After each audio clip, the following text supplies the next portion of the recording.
it, ladies and gentlemen, we're on Overgrowth and spawning in the bottom left-hand position as the red Protoss player. One of the success stories of the Foreign Hope, not doing so well in the main event, but he is out to make a name for himself on day number 3. Representing Vega Squadron, we have DmC.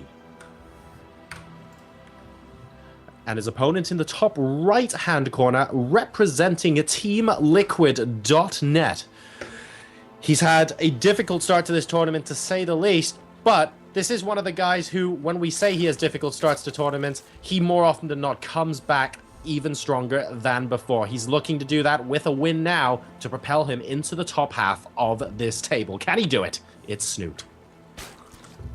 Now, many will know that Snute, of course, is taking a bit of downtime, or at least reducing the intensity of his StarCraft actions after DreamHack Stockholm. He's just chilling for a little bit, but as Rotterdam quite rightfully pointed out yesterday, while he may be taking it a bit lower key, focusing on some other aspects of his life for the next couple of weeks or months, what is worth pointing out is that you don't lose your ability of being a fantastic top-tier StarCraft player overnight.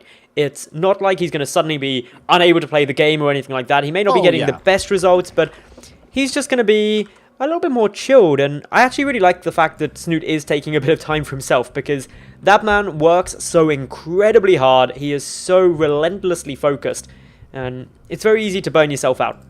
No, it totally is, man. You can't, like you said, you don't lose that kind of ability overnight. You absolutely don't.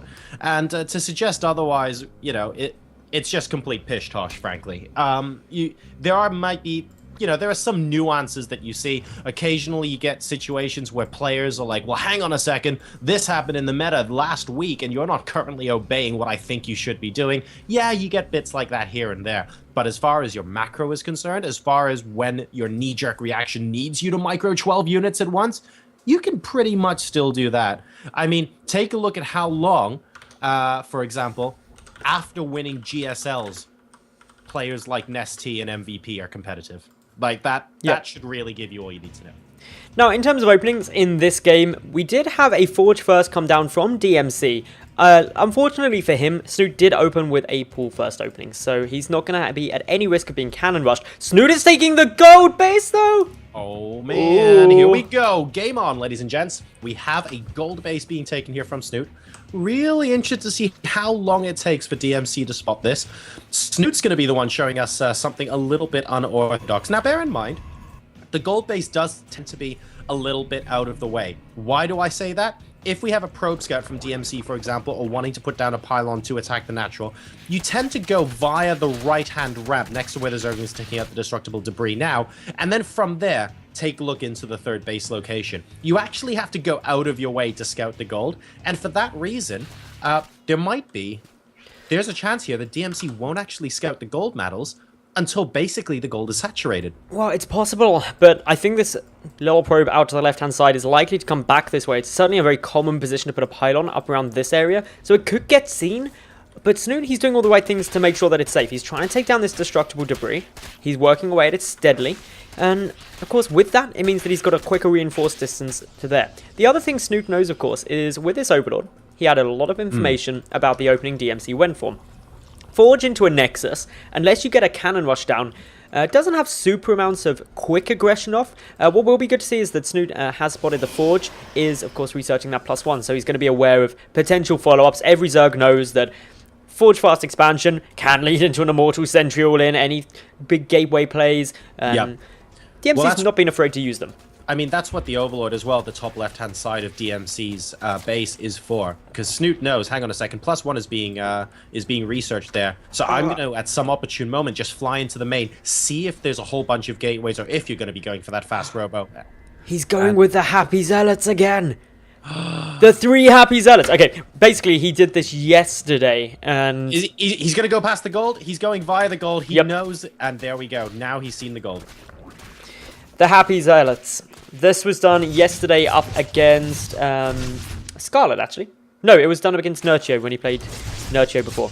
So the Happy Zealots weren't too successful then, but this time Snute could actually be running into a few problems. A pylon is now on its way down over to the left-hand side, a second one also coming on through. And without the Spine yet done, and without the Roach Warren, this is actually getting a decent amount of work done. The Spine Quarter is going to get taken down quickly, and then that just leaves the Queen.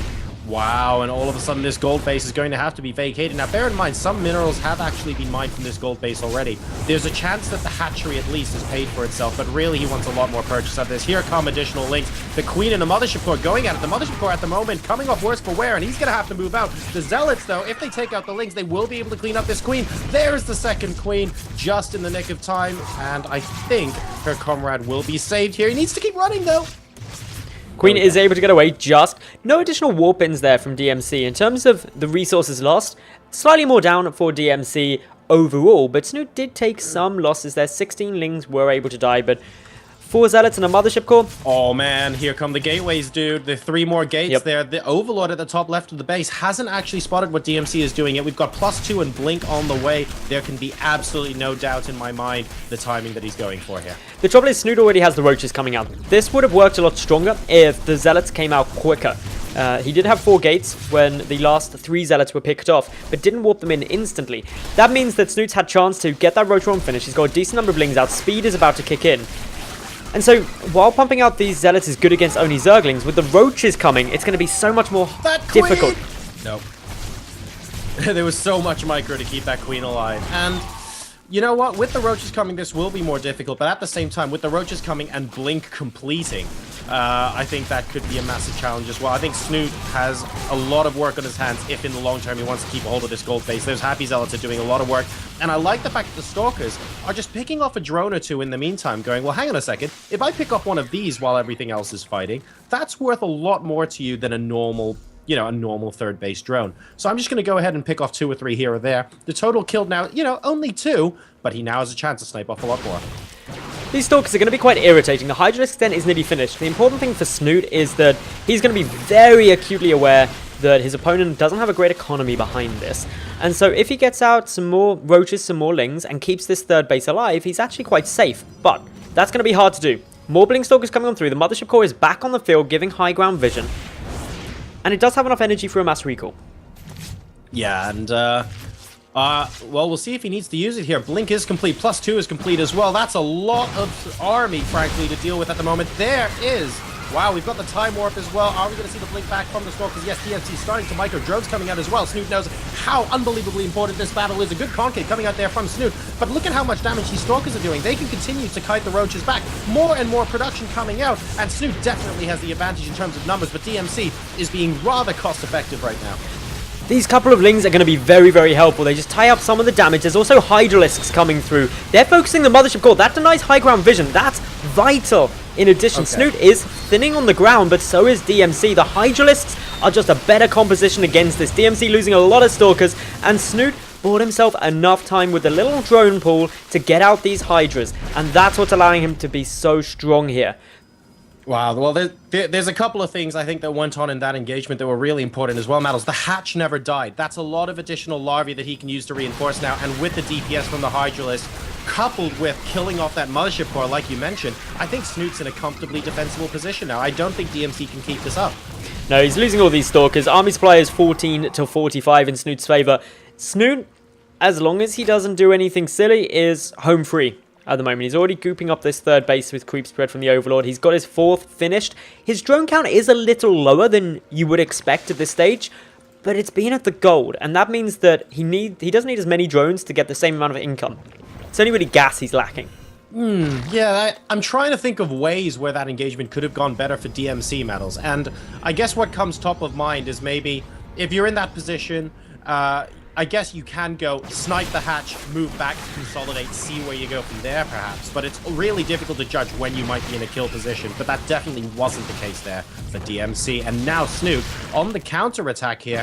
Frankly, he leads by close to 50 supply right now. In fact, 52. This is going to get very difficult. Yeah, DmC is able to blink these Stalkers back, so keep some of them alive, but the army supply says most of it. DmC was trying to take the gold base, but it was scouted, and that was his last little sliver of hope. Snute gets the GG, and he takes game number 1 of this best of 3.